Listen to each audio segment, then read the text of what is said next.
Hey, Goshen College, welcome to the opening convocation of the 2024-2025 academic year. Yeah.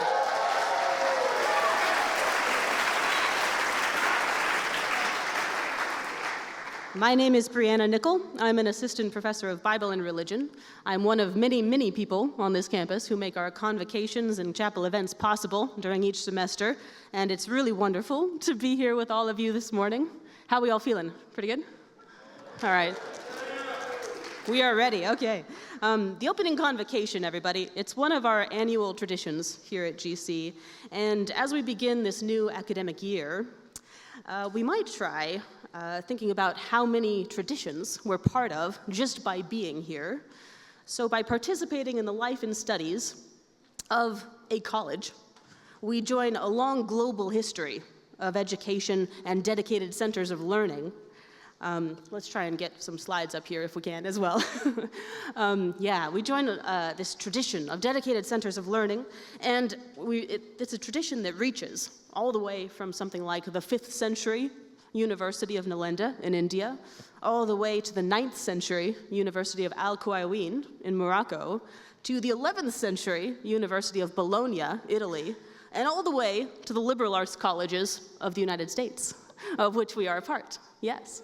So besides that massive global history and tradition of education, we're also, though, by sitting in this room, part of a tradition of thousands of GC alumni who have sat here and celebrated the beginnings and the endings of their academic years before us. And finally, at the end of our convo today, we're going to participate in another annual campus tradition, which is the applause tunnel. Yes. So the applause tunnel tradition, if you don't know, this is a way that we embody a spirit of welcome, of openness, of joy that characterizes who we are and who we can be at this college. It is also how we recognize each other at the beginning of each year and celebrate each other and celebrate what we're here to do together. So at the end of Convo today, everyone is invited to proceed out of the northern doors over here of the space and in turn. So faculty and staff will go out first and begin creating the tunnel. Faculty, you begin lining the pathway on both sides as it stretches out towards the plaza, and applauding those who come next. And then we'll have seniors, and then juniors, and then sophomores, and then first-year students. So as you go out, continue to lengthen the tunnel and applaud everyone walking through after you. And I know, from also being a student here myself back in the day, that some of you who have participated in applause tunnel tradition before might be tempted to sneak out another way and get quickly to the next event of the day. But we do invite everyone to participate at the end of Convo because this is for us, and this is for each other, a tradition that we do. And it is also, importantly, the most direct route to donuts in the plaza. Yes, that way. I know. Yeah. All right, so let's get to the main event of our day. The opening convo today launches a fantastic lineup of convos and chapels that we have this semester. And you can find information about each of those at multiple places around campus. And so look for the posters hanging in the hallways, look for the campus communicator that comes through your email, look for the Chapel Convo website, or look for the titles of each event on your own calendar, your Google Calendar. And so we also like to highlight those events and further great events on our opening slide deck that you might have seen coming through as you were walking in. And so if you'd like any announcements also highlighted in our convos and chapels, all you gotta do is send those to me, briannajn@goshen.edu, and you can get those to me 48 hours ahead of time on Wednesdays. Honestly, everybody, if you give them to me 24 hours ahead of time, usually works too. But send me your announcements, send me your pre-formatted slides, and we'll be sure to get those in so that campus can see those before every convo and every chapel. All right, and now for another fun campus tradition, which is an opening address from our president. Dr. Rebecca J. Stoltzfus, or Becky, as we know her, has been GC's president since 2017. She holds an undergraduate degree in chemistry from a place we might have already mentioned called Goshen College. Yeah. And she holds master's and doctoral degrees in human nutrition from Cornell University. Becky has worked really widely in education and also in public health. She is a global thinker, she is a compassionate educator, and she is a courageous leader of our campus. Please, if you would, welcome Becky to the stage. Thank you.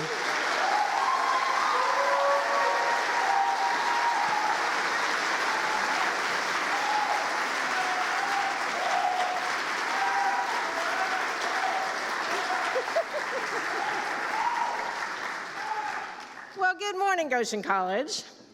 I love opening Convo. I am so happy to see our returning students and eager to learn those of you joining us for the first time this fall. I'm eager this year to unveil the fully renovated West Lawn Hall, which will come later on this year.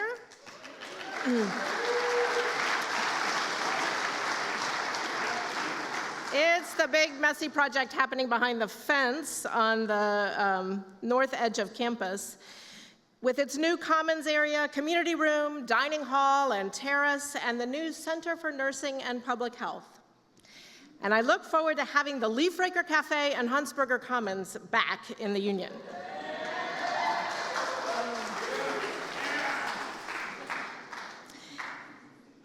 But honestly, most of all, I'm excited about you, what you will discover, create, and achieve this year. We will make history together. History is challenging, especially when you are making it. We are in a historic election year that is hard-hitting and emotional. Environmental crises loom. Tragic wars are grinding on, causing massive loss of life, famine, and millions of displaced people. We are in conflicts about how and where people may move around the world, our identities, what they mean, and how we will live together. This year, Goshen College is 130 years old. But here's a really interesting fact. The start of this 2024 academic year is also the 100th anniversary of the fall when we reopened after a period of conflict that led to our temporary closure. The decade of the 1920s, a century ago, was also marked by cultural conflicts in politics and in the church. Hot topics in the 1920s included immigration, race, science, and the role of religion in society. Political opinion surveys began to be conducted, and the term propaganda was born, as politicians used new forms of media, such as the radio, to propagate their ideas and influence the public, sometimes in misleading ways. In response, a new magazine was created that would be nothing but the facts. In fact, the creators wanted to call it Facts. But in the end, they decided to call it Time.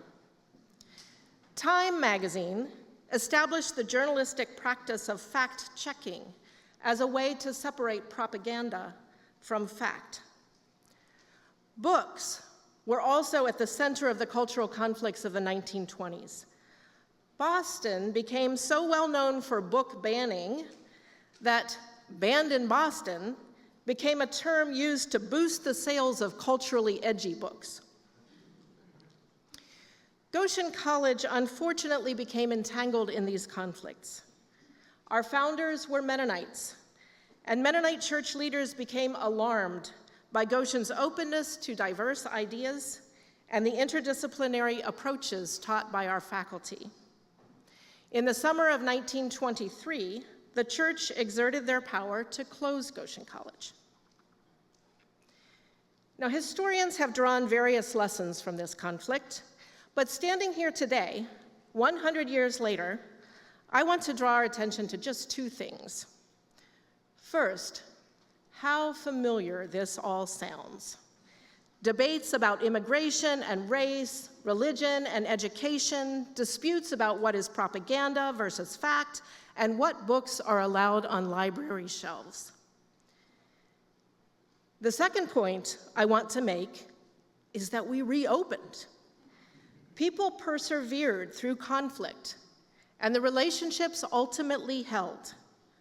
100 years later, we remain rooted in the way of Jesus and shaped by Mennonite tradition, and we remain open to diversity of people and ideas and the interdisciplinary approaches taught by our faculty.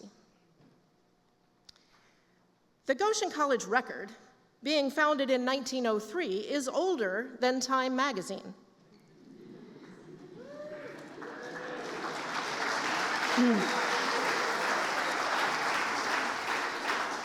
The Record has been an independent, student-edited newspaper since 1912. And 100 years ago, Nelson Litweiler, president of the Goshen College Student Senate, wrote in the Record, "Out of the loud confusion of the troubled years through which we have passed, new ideas emerge. Ideas of internationalism, peace, brotherhood, and service are stressed. But are these ideas really new? Does not history repeat itself?" Yes, it does, Nelson. Conflicts are not new. Conflict is an essential part of the human experience, bringing energy and creative potential. Depending how we respond to conflict, we may experience loud confusion or a breakthrough in understanding. Maybe both. I have been thinking about conflict lately as I practice yoga.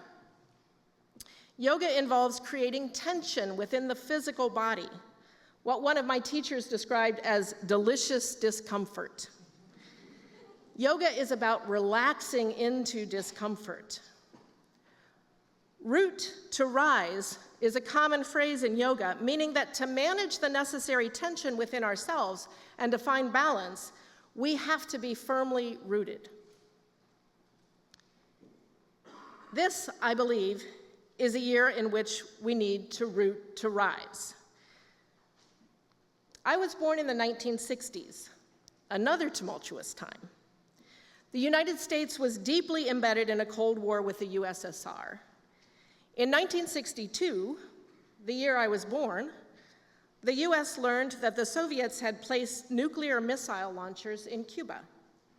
The Cuban Missile Crisis is believed to be the closest the world has ever come to nuclear war. In 1962, violence broke out at the University of Mississippi as segregationist rioters sought to prevent the enrollment of its first African-American applicant, James Meredith. President John F. Kennedy eventually mobilized more than 30,000 troops to quell the riot on that campus, the largest force ever mobilized for a single disturbance in United States history. The following year, President Kennedy was assassinated. In 1962, South Africa arrested anti-apartheid leader Nelson Mandela, beginning his long imprisonment. That's a lot for 1 year, and that's not even all of it. My point in telling these hard stories is not to increase our anxiety, but to remind us that people have been through hard times before. Take a deep breath. Nuclear war was averted. Higher education is not yet equitable, but it is no longer segregated. Just look around you. We celebrate our diversity and are committed to the dignity and success of every one of you. In 1962, plus or minus 1 year, Sierra Leone, Nigeria, Tanzania, Kenya, Trinidad and Tobago, and Jamaica all gained their independence from colonial powers, and all of those nations are represented in our student body this year.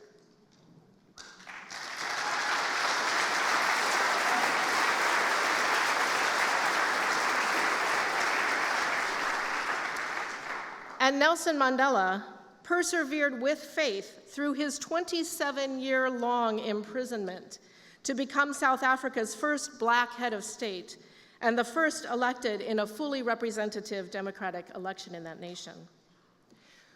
We are made for this. We can root to rise. Here at Goshen College, we are surrounded by prairies and trees, plants, know how to root to rise. It's not something plants do once. They do it over and over again. In plant science, the word adventitious is used to describe a plant structure that is surprising or out of the ordinary, such as a root produced by a branch. Adventitious roots are the roots of regeneration, grown in response to stress. Plants send out adventitious roots when they are not getting the nourishment they need, in response to environmental overwhelm, such as flooding, and in response to wounding. Adventitious, a combination of adventure and delicious. In human terms, it means to reach out, to extend ourselves in new and creative ways to get what we need to thrive, even through discomfort. This year, we need to be adventitious, grow the roots of regeneration, root to rise. I want to introduce you to the 20th century philosopher, Hannah Arendt. Arendt was born in 1906 to a Jewish family in Germany. She obtained an excellent education during the rise of Adolf Hitler.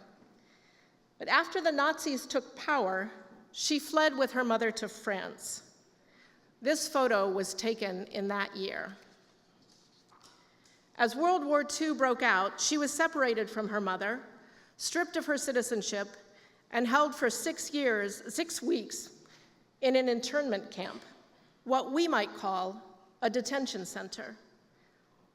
A group of women escaped, and Arendt was one of them. Undocumented, she walked over the mountains to Spain, where she connected with other refugees and eventually with people who helped her obtain papers to emigrate. She came to New York, where she built connections, hosted great parties with other creative people, and continued to write and do research on politics, evil, love, and the human freedom to change the course of history. She was one of the leading political philosophers of the 20th century. She eventually became a professor and taught students like you at a small liberal arts college.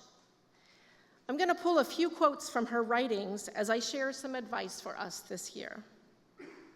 Here are 3 ways to be adventitious as we make history this year. The first is to be rooted in love. Arendt provided a brief and powerful definition of love. Love says, I want you to be. I would add, I want you to be you. Love, in friendship, family, romance, or politics, is an act of intention and will. Love is the will to extend oneself for the purpose of nurturing your own or another's growth. Love is gentle, fierce, and steadfast. Arendt was a realist, and this led her not to believe in violence as an agent of social change. She said, you can change the world through violence, but the likelihood is you'll change it to an even more violent world. So when politics becomes overwhelming, when we are flooded with negative messages in the media, where do we turn? Look to the intimate field of friendship. Find people who are dreaming and imagining together. Make music, play games, craft positive conversations with your friends and colleagues. People who love you, people who want you to be. Second, whoa. Can we get back?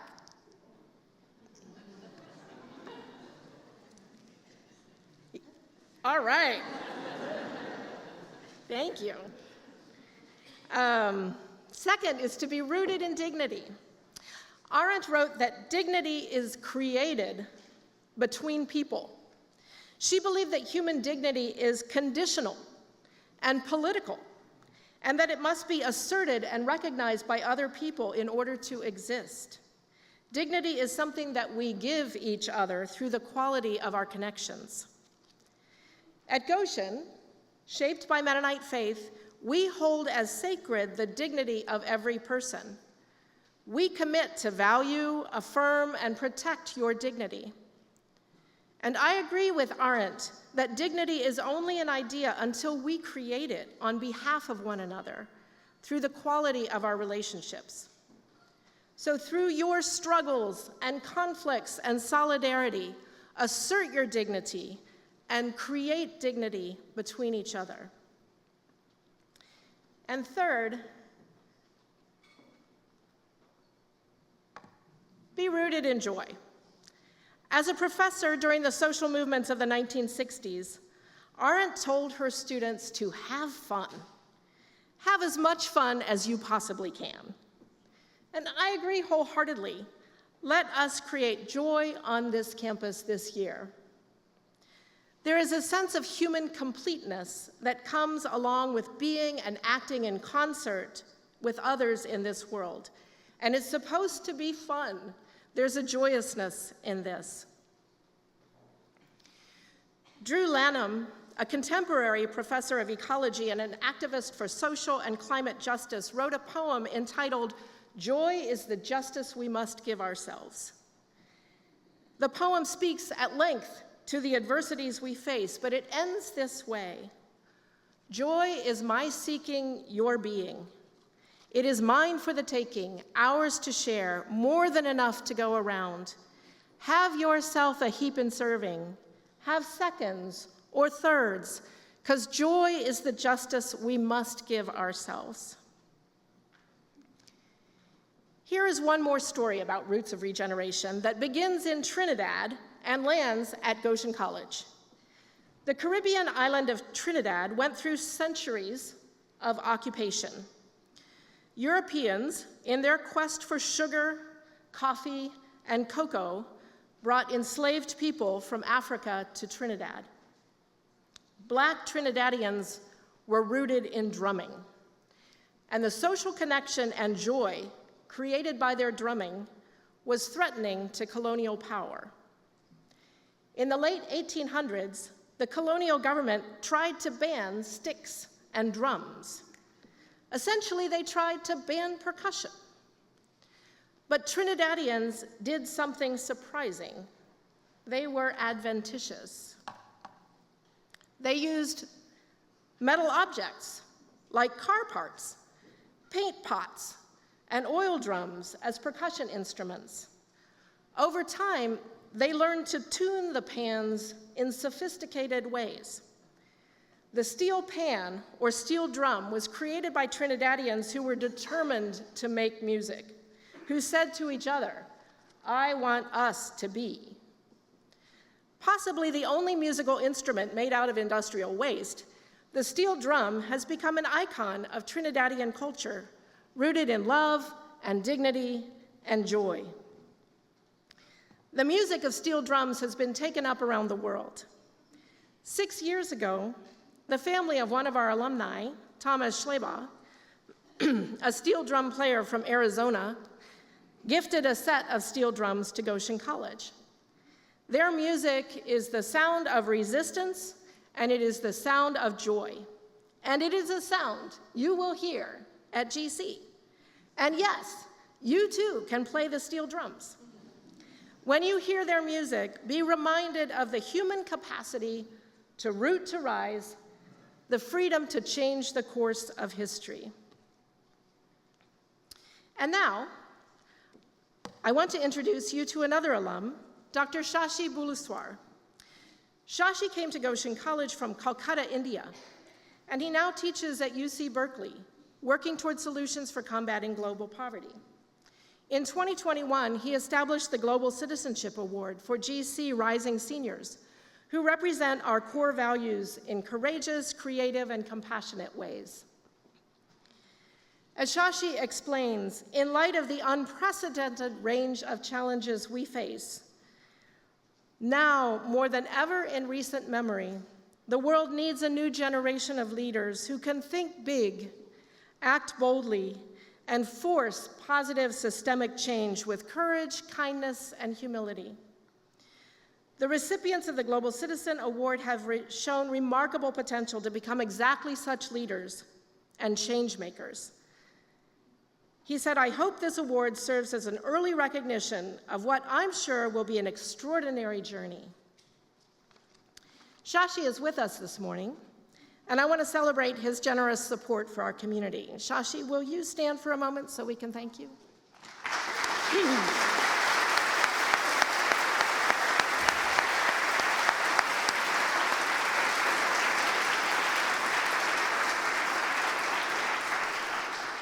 Students were nominated for this award by faculty and wrote an application essay.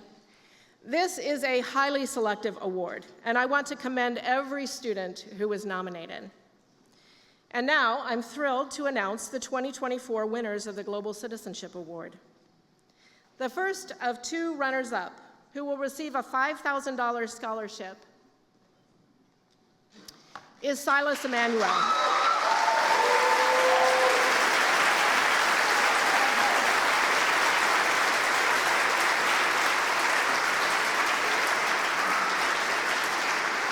Silas is a film production and accounting double major from Delhi, India. Describing his time at GC as the longest SST yet, Silas has felt motivated to make the most of his opportunity here. Silas has embraced his faith through attendance at East Goshen Mennonite Church and through leadership in the Unity Bible Study Group on campus. He is also a leader in the International Student Club and 5 Corps while working in ITS Media. One of his proudest accomplishments was creating a documentary about the city of Goshen's sundown town history. That documentary has won national awards and is being shown at numerous film festivals. In the free time he does have, Silas is intentional about building community, organizing volleyball games, or barbecues in his backyard for other international students. Congratulations, Silas.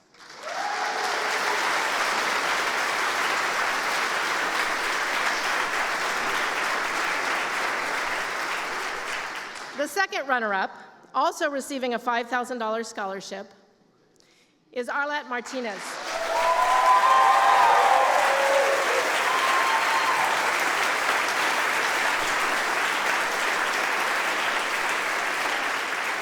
Arlette is a sociology major from Mexico City, Mexico, who resides in Goshen.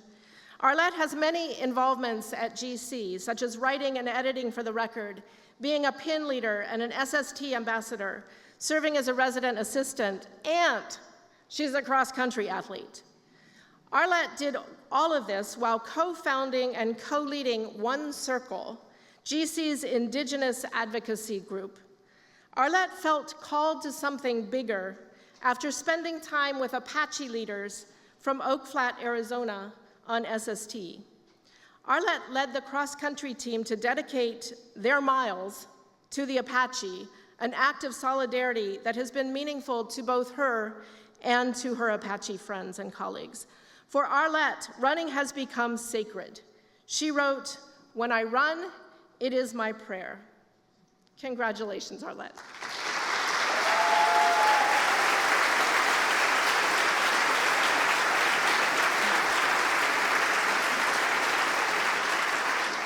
And the recipient of the $10,000 Global Citizenship Scholarship is Fatima Zahra.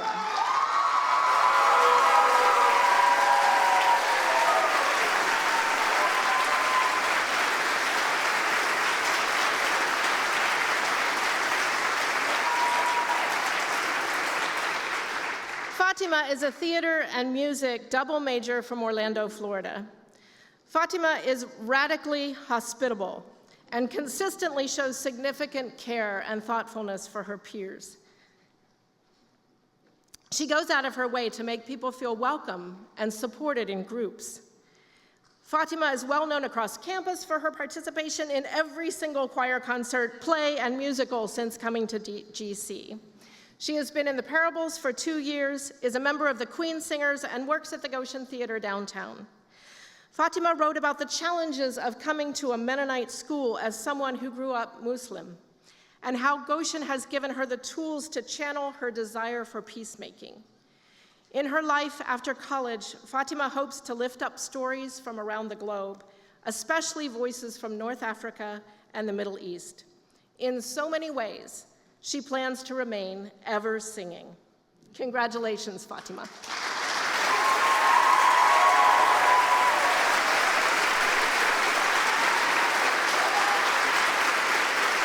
All 3 of these people are with us this morning, and I invite them to stand.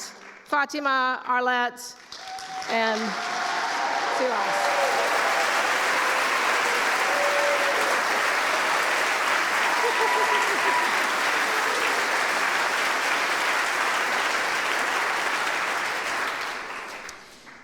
And to each and every one of you, let us make history together this year. Let us be free to change and influence the course of human history for the better. Be adventitious. Establish new and surprising roots in love, in dignity, and in joy. And now, I welcome to the podium Scott Hostetler, professor of music, who is going to lead us in singing our beloved alma mater together.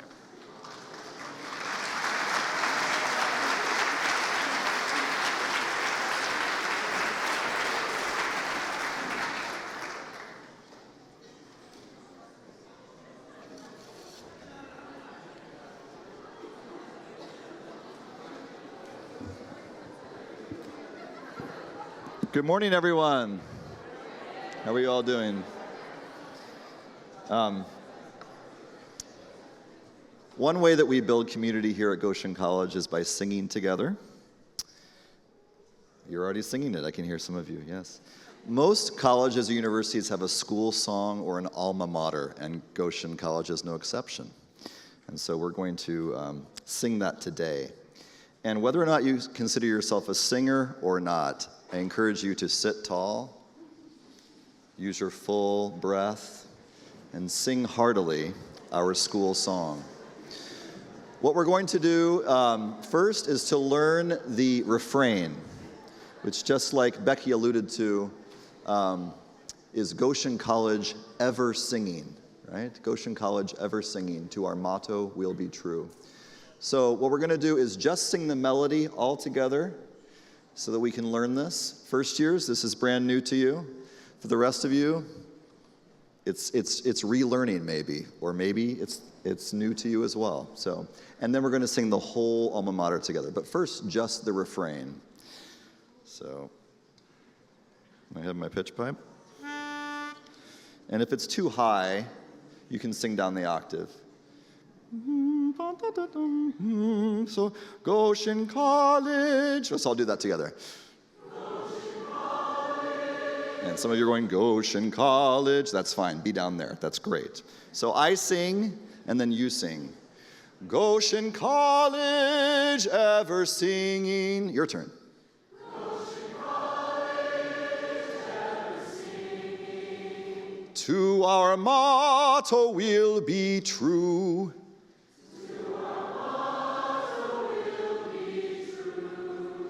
Honor to our master bringing.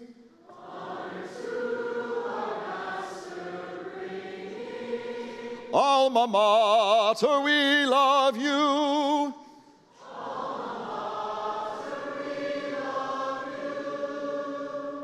you. Okay, let's stand.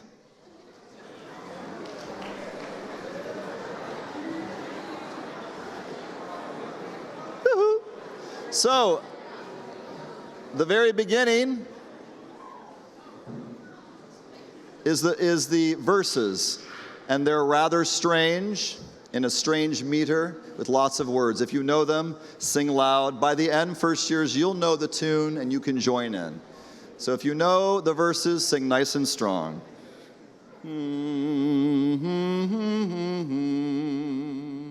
If you read music, you can read the music up there. The words are up there too.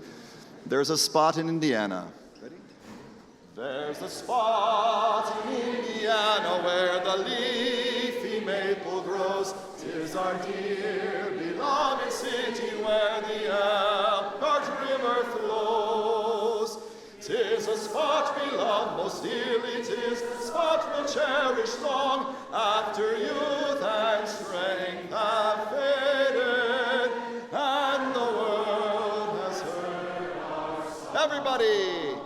Goshen College, ever singing, to our motto we'll be true. Honor to our master bringing, alma mater we love you. Here we learn life's duties doing in our sacred college halls. First year sophomore, junior, senior, answer I when duty calls. Long talents marked for service, yet our hearts beat warm and true. Ever lead us onward, upward, ever shall our strength renew. Goshen College, ever singing, to our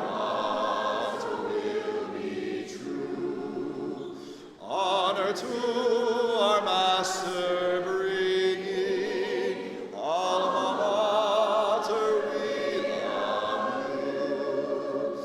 And the lasting ties of friendship woven through with hopes and fears, may they ne'er be broken asunder in the distant coming years.